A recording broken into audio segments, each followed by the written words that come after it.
baik itu sebuah benda seperti cincin, ya, cincin seperti ini, ataupun sebuah benda yang sepertinya terlihat bertuah, ya, seperti keris seperti ini bisa diisi, ini bisa diisi. Kemudian ini cincin juga bisa diisi, bahkan termasuk peci Anda yang Anda pakai bisa Anda isi, ya. Akan tetapi bagaimana tata cara ulama menjelaskan supaya mengisi cincin ini, mengisi keris ini, dan juga mengisi benda-benda yang lain supaya tidak musyrik.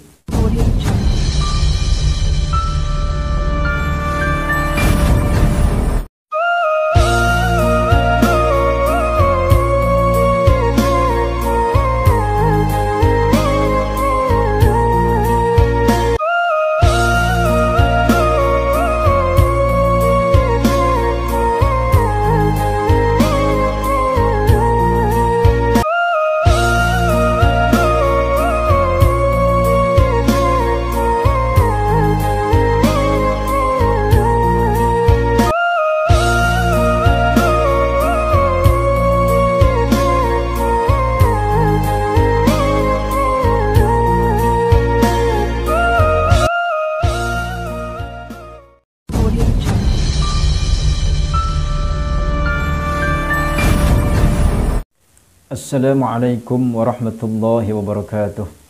A'udzu billah, bismillah, alhamdulillah.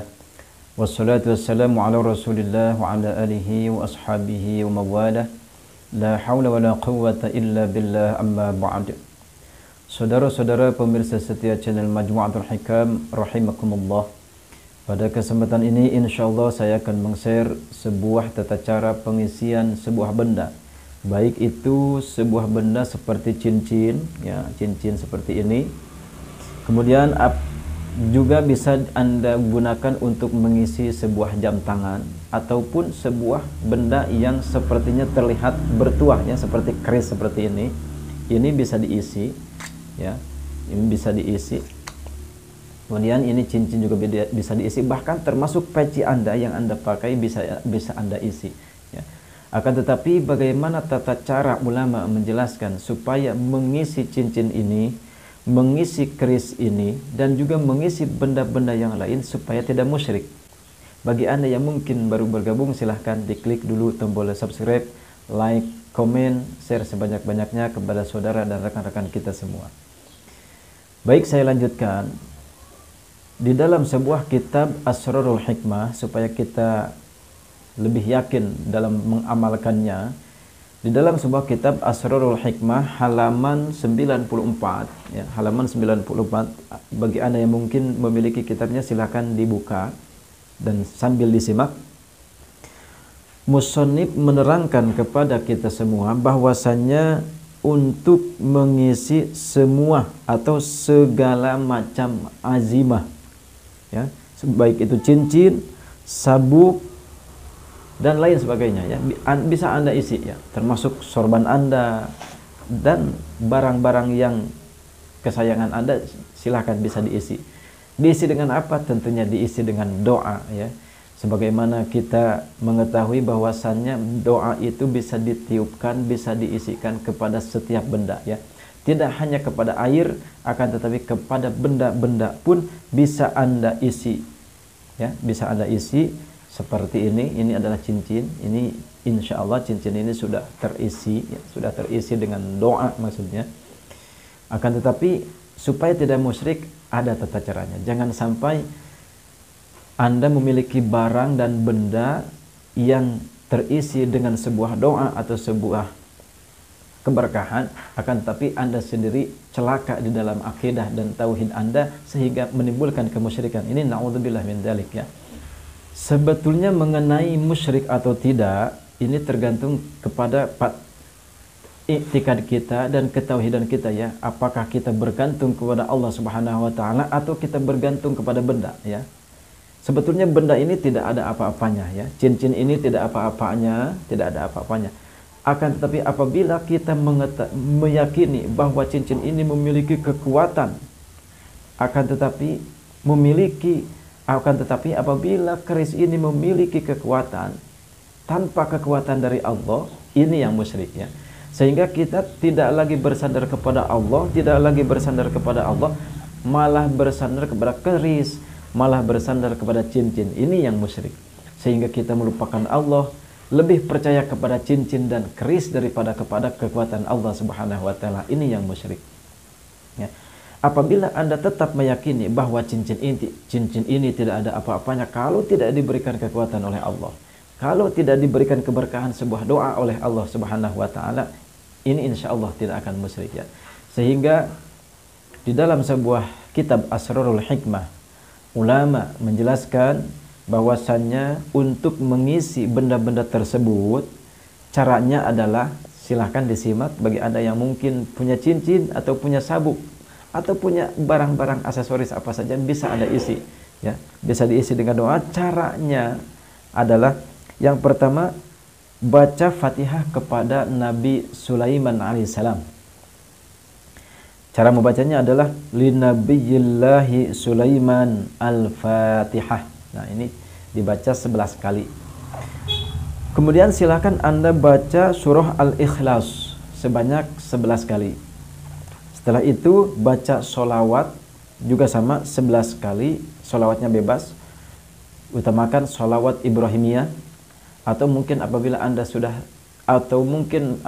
tidak hafal, silakan baca sholawat yang Anda hafal saja sebanyak 11 kali. Setelah itu kemudian baca Allahumma amin sebanyak 10 kali. Ya, saya ulangi, bacalah Fatihah kepada Nabi Sulaiman alaihissalam, kalimahnya Linabiyillahi Sulaiman al-Fatihah, baca 11 kali. Kemudian surah Al-Ikhlas 11 kali. Kemudian baca sholawat 11 kali. Kemudian baca Allahumma amin sebanyak 10 kali. Setelah itu sambil ditiupkan ke azimahnya, ya, sambil ditiupkan ke azimah atau kepada benda yang akan kita isi tersebut, ya. Ini misalkan ini cincinnya bagus, ya. Sambil ditiupkan ke azimah tersebut, terus tawasul. Tawasulnya, kalimat tawasulnya seperti ini. Ya Nabi Allah Sulaiman, saya minta mengisi khasiatnya cincin ini diisi. Nah, nanti disebutkan untuk apa nih diisinya. Untuk pengasihan atau untuk yang lain-lainnya. Silakan Anda sebutkan tujuannya untuk apa. Kemudian Anda sebutkan untuk selama-lamanya, lalu tiupkan. Ya, lalu tiupkan. Setelah Ya Nabi Allah Sulaiman, saya minta mengisi khasiatnya azimah ini atau cincin ini diisi. Maksudnya apa? Diisi supaya apa nih? Gitu. Kemudian untuk selama-lamanya. Setelah selesai, cukup 1 kali saja. Setelah selesai kita tiupkan Allahu Akbar. Nah, setelah itu insya Allah cincin ini sudah terisi dengan sebuah doa, ya, sebuah doa. Setelah ditiupkan, gitu, sambil ucap lagi 3 kali Allahumma amin, Allahumma amin, Allahumma amin, Allahu Akbar 3 kali, ya, cukup. Itu seperti ini. Nah, yang jadi pertanyaan, kenapa kok ini memintanya bukan kepada Allah, memintanya kepada Nabi Sulaiman? Kalimatnya Ya Nabi Allah Sulaiman, saya minta. Ini kalimatnya seperti itu. Kenapa kok seperti itu? Apakah ini tidak musyrik? Oh, tentu tidak. Karena ini yang disebutkan dengan tawasul ini seperti ini. Jadi kita meminta kepada Allah melalui keberkahan dan mukjizatnya Nabi Sulaiman alaihissalam. Ini yang perlu kita fahami dan kita pelajari. Kalau kita meminta kepada Nabi Sulaiman, itu artinya kita bertawasul. Itu artinya kita tetap meminta kepada Allah.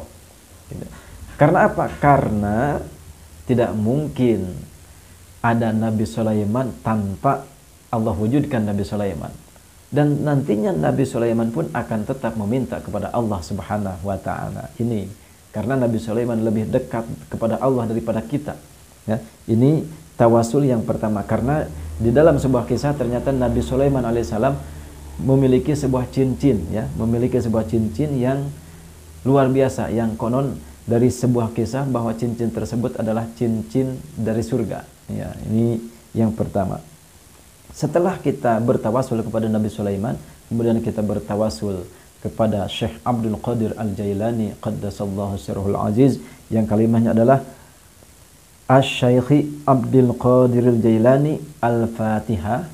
Ini kemudian Anda baca Fatihahnya, yang Syekh Abdul Qadir ini baca Fatihahnya adalah cukup 7 kali ya, cukup 7 kali.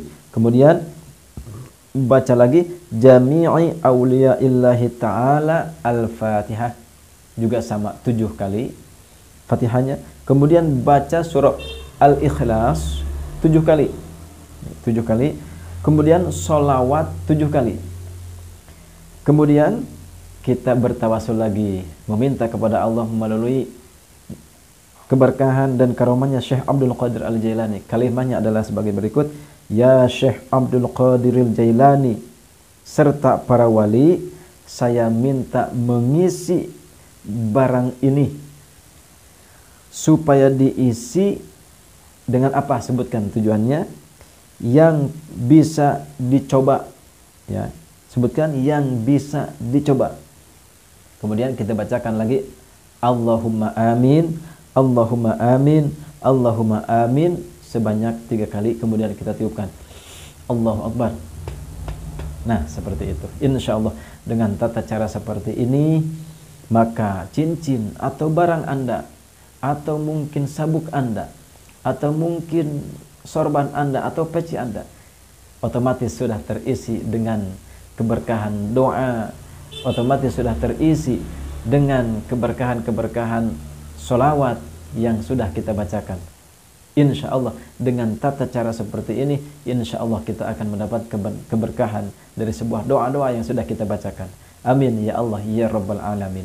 Mungkin itu saja yang bisa saya sampaikan. Mudah-mudahan ini bisa kita amalkan dan bisa kita yakini, sehingga insya Allah kita akan menambah ketauhidan kita kepada Allah Subhanahu wa taala tanpa kita memusyrikan Allah Subhanahu wa taala. Mudah-mudahan apa yang saya sampaikan saat ini kali ini bisa bermanfaat untuk kita semua, dan mudah-mudahan setiap doa kita, baik itu doa dan hajat kita untuk di dunia dan di akhirat, secepatnya Allah Subhanahu wa taala kabulkan. Amin ya Allah ya Rabbal Alamin. Namun tidak lupa, bagi Anda yang mungkin baru bergabung, silakan diklik dulu tombol subscribe, like, komen, share sebanyak-banyaknya kepada rekan-rekan dan saudara kita, dan jangan lupa nyalakan juga loncengnya supaya mendapatkan notifikasi pemberitahuan video-video Majmu'atul Hikam terbaru. Saya cukupkan sekian. Wabillahi taufiq wal hidayah. Wassalamualaikum warahmatullahi wabarakatuh.